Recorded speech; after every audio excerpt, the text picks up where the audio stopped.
Hi welcome Bharat ప్రయాణం YouTube ఛానల్కి. భారతదేశంలోని ఆయా రాష్ట్రంలో ఉన్నటువంటి వివిధ ప్రాంతములను చూపించుటగా ఏర్పాటు చేయబడిన ఈ ఛానల్ను సబ్స్క్రైబ్ చేసుకోండి. ఇప్పుడు మనం చూడబోతున్నాం మన ఛానల్లోని రెండవ వీడియోగా అలనాటి రెడ్డి రాజులు పరిపాలించిన కొండవీడు ప్రాంతంలోని కొండవీడు ఫోర్ట్. ఈ కొండవీడు కోట ప్రస్తుత ఆంధ్రప్రదేశ్ రాజధాని అమరావతికి 70 కిలోమీటర్ల దూరంలో, గుంటూరు సిటీకి 25 కిలోమీటర్ల దూరంలో, నర్సరావుపేట చిలకలూరుపేటకి సుమారుగా 30 కిలోమీటర్ల దూరంలో ఈ ఫోర్ట్ సముద్ర మట్టానికి దాదాపుగా 1000 నుండి 1500 అడుగుల ఎత్తులో అతిపెద్ద కొండలపై విస్తరించి ఉన్న అతిపెద్ద గిరిదుర్గం. పర్యాటకులకు ఆకర్షణగా కోలేపల్లి దర్వాజా, నాదెండ్ల దర్వాజా అని పిలువబడే 2 భారీ రాతి ప్రవేశ ద్వారాలు చూడటానికి కనువింపుగా ఉంటాయి. కొండ దిగువ భాగంలో కత్తుల బావి, దాని పక్కన ఉన్న గోపీనాథ స్వామి ఆలయం చూడవచ్చు. గతంలో కొండపైకి వెళ్ళటం చాలా కష్టంగా ఉన్నప్పటికీ ప్రస్తుతం ఏపీ ప్రభుత్వం గ్లోబల్ టూరిజం పేరిట ఈ యొక్క ఫోర్ట్ని చాలా అభివృద్ధి చేయటకు అనేక ఘాట్ రోడ్ నిర్మించింది. ప్రజెంట్ ఘాట్ రోడ్ ద్వారా కార్లు, బైకులు మరియు ట్రాక్టర్ల ద్వారా పూర్తిగా కొండ పై భాగం ఎగువ కొండ వరకు వెళ్ళడానికి అవకాశం ఉంది. అంతేకాకుండా ఇప్పుడు ఈ యొక్క యూత్కి హైకింగ్, ట్రెక్కింగ్కి గుడ్ ఫేవరెట్ స్పాట్గా మారింది. సాటర్డే, సండే చాలా బిజీగా ఉంటుంది.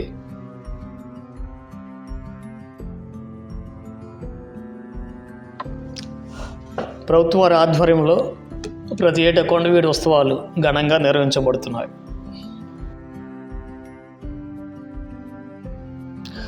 ఇప్పుడు మనం పూర్తిగా కొండ పైభాగంలో ఉన్నాం. ఇప్పుడు మనం చూస్తున్న లొకేషన్ రాజప్రసాద్ ఏర్పాటు చేయబడిన లొకేషన్. రాజులు, మంత్రులు, మహామంత్రులు, ముఖ్య అధికారుల యొక్క గృహములు, వారికి సంబంధించినటువంటి ఆనవాళ్ళు మనకి కొన్ని ఇప్పటికీ చూడవచ్చును. ఇప్పుడు మనం చూస్తున్నది ఇది శివ టెంపుల్. అయితే మనకి ఇక్కడ విగ్రహంలో ఏమీ కనిపించలేదు, కానీ ఈ ప్రదేశం నుంచి కింద వైపు చూస్తే కింద ఉన్నటువంటి పంట పొలాలు, కొన్ని కొండవీడు కనిపిస్తూ ఉంటుంది.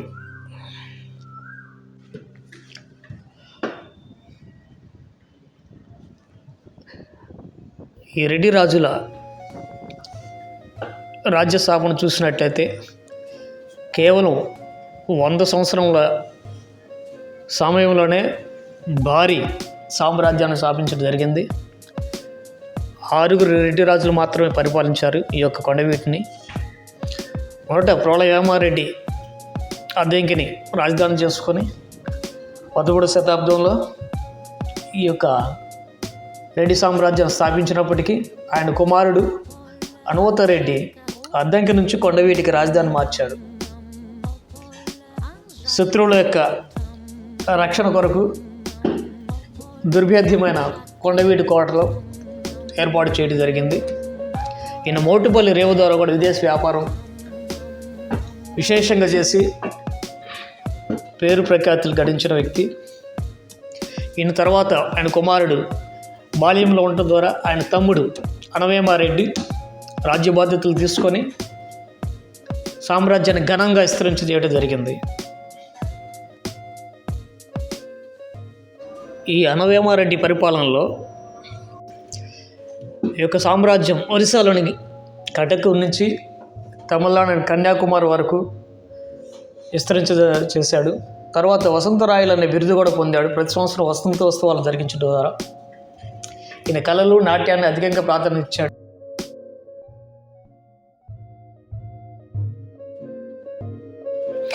అనవేమారెడ్డి తూర్పు దండయాత్రలో దివిసీమ, నిడదవోలు, రాజమండ్రి, పిఠాపురం, సింహాచలం నుండి కటక్ వరకు దండయాత్రలు చేసి విజయాలు సాధించాడు. దీని చిహ్నంగా పొట్నూరు సింహాచలంలో గుర్తుగా విజయస్తంభాలని నాటించడం జరిగింది.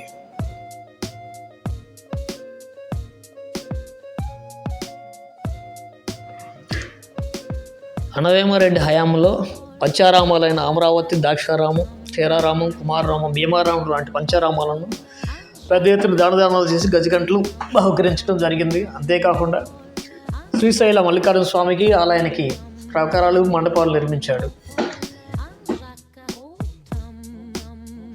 ఇప్పుడు మనం చూస్తున్నది పాకశాలకు ఎడమవైపు భాగంలో మసీదు.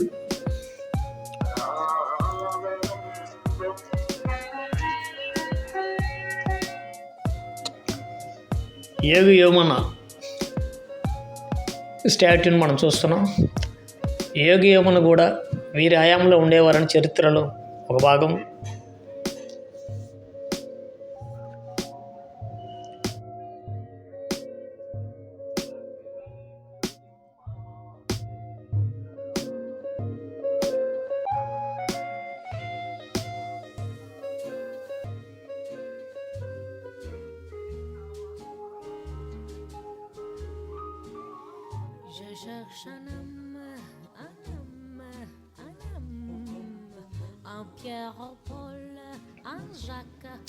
ఇప్పుడు మనం చూస్తున్న ఈ కట్టడం వచ్చేసి గుర్రపుశాలగా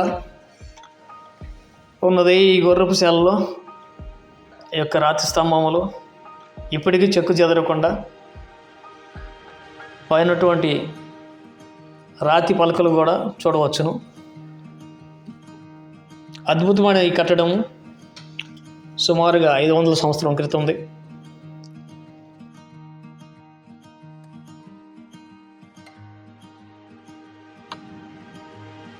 తెలుగు సాహిత్య భాషకు బంగారు బాటలు వేసిన ఎర్రన, శ్రీనాథుడు, పోతన వంటి మహామహా కవులు ఈ రెడ్డి రాజుల కాలానికి చెందినవారు కావటం ఎంతో గొప్ప విషయం. ఈ మూడవ రాజు అయిన అనవేమారెడ్డి తదనంతరం అనవేమారెడ్డి అన్నగారి కుమారుడు కుమారగిరి రెడ్డి పట్టాభిషేకం పొందినాడు. ఈ కుమారగిరి రెడ్డి రాజమండ్రి కేంద్రంగా మరొక రాజధానిని ప్రారంభించి పరిపాలన సుఖవంతంగా జరిగించాడు.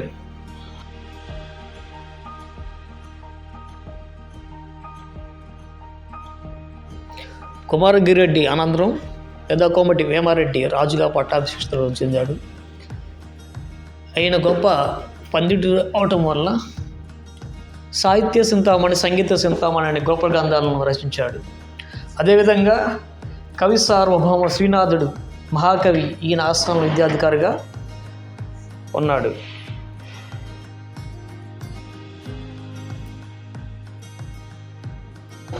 ఇప్పుడు మనం చూస్తున్నటువంటి విగ్రహం రెడ్డి రాజుల వంశంలో మూడవ రాజు అయిన అనవేమారెడ్డిది.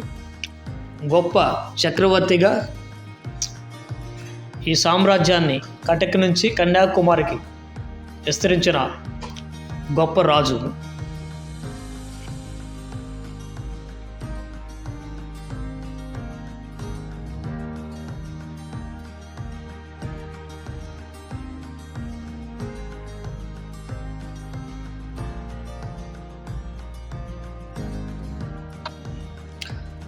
పెదకోమటి వేమారెడ్డి తర్వాత 6వ రాజు చివరి రాజు అయిన రాజవేమారెడ్డి 1420 నుంచి 1424 వరకు సుమారు 24 సంవత్సరాలు కొండవీటి వంశాన్ని పరిపాలించిన రాజుగా మనం చూస్తున్నాం.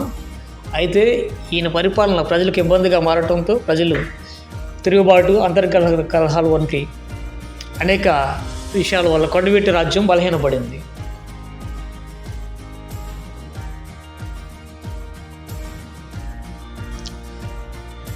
కోటలోని ప్రధాన ఆకర్షణలుగా మనకి కింద కోట, నడిమి కోట, పై కోట 3 రక్షణ వలయాలు ఉంటాయి. అదేవిధంగా కింద వైపు కత్తుల బావి, నెముళ్ళ బురుజు వంటి చారిత్రక ప్రదేశాలు చూడవచ్చును. కొండ పై భాగంలో నీటి ఎద్దడి రాకుండా నిర్మించిన ముత్యాలమ్మ చెరువు, పుట్టాలమ్మ చెరువు ఇప్పటికి కూడా మనం చూడవచ్చును.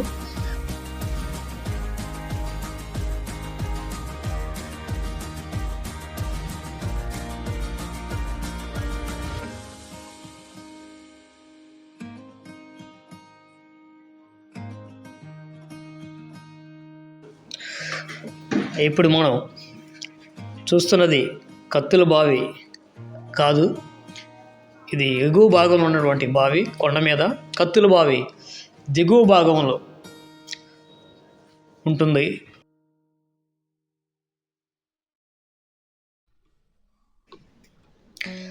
ఇప్పుడు మనం చూస్తున్నది పుట్టాలమ్మ చెరువు. ప్రజెంట్ వాటర్ అయితే లేవు. ఇప్పుడు మనం మరొక చెరువు వైపు వచ్చాం. దీన్ని ముత్యాలమ్మ చెరువు అంటారు. ఈ యొక్క చెరువు దగ్గర మనం వ్యూ పాయింట్ చూస్తున్నాం. పైన కింద భాగంలో వాటర్స్తో పాటు ఈ ముత్యాలమ్మ చెరువులోనే బోటింగ్ సదుపాయం కూడా కలదు. వ్యూ పాయింట్ నుంచి కింద వైపుకి వెళ్ళి లెఫ్ట్ సైడ్ చూసుకుంటే మనకి బోటింగ్ పాయింట్ వస్తుంది. ఆ వైపుకి వెళ్దాం.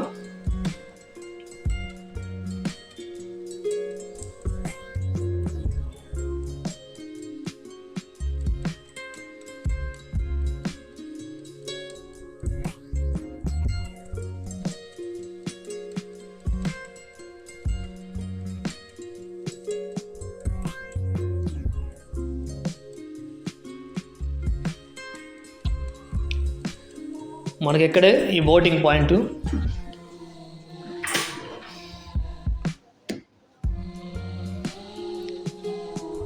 బోటింగ్ పాయింట్ దగ్గర నుంచి మనం బ్యాక్ సైడ్కి వచ్చాం. బ్యాక్ సైడ్ లెఫ్ట్ సైడ్లో ఆడిటోరియం. ఇప్పుడు మనం చూస్తున్నది నూతనంగా నిర్మించిన లక్ష్మీ నరసింహస్వామి టెంపుల్. ఆ బ్యాక్ సైడ్ రాకీలను చూడవచ్చు.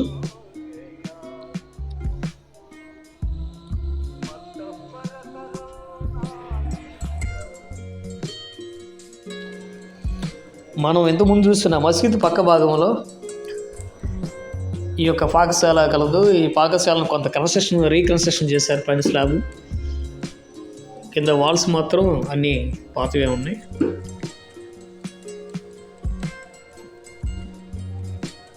ఈ యొక్క పాకశాల బ్యాక్ సైడ్ నుంచి బ్యాక్ వ్యూ చూడొచ్చు బయట వైపుకి.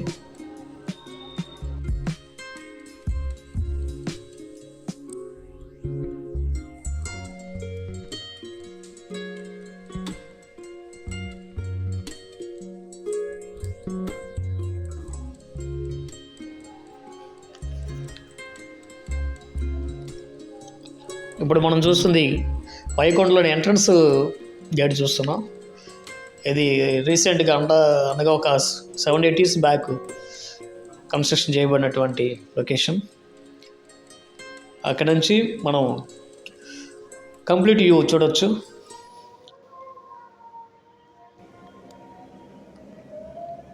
అందమైన ఆహ్లాదకరమైన పచ్చని చెట్ల మధ్యలో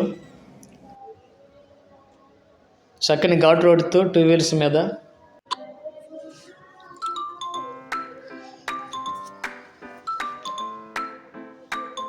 మేము పైనుంచి రిటర్న్ కిందకు వచ్చేస్తున్నాం. యాక్చువల్గా సమయం లేకపోవటం వల్ల కత్తులు బాగా చూడలేకపోయాం.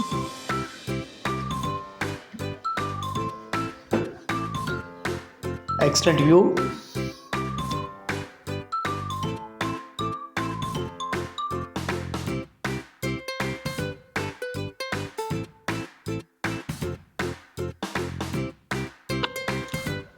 మరో వీడియోతో మీ ముందుకు.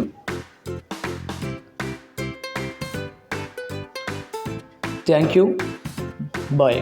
భారత్ ప్రయాణం.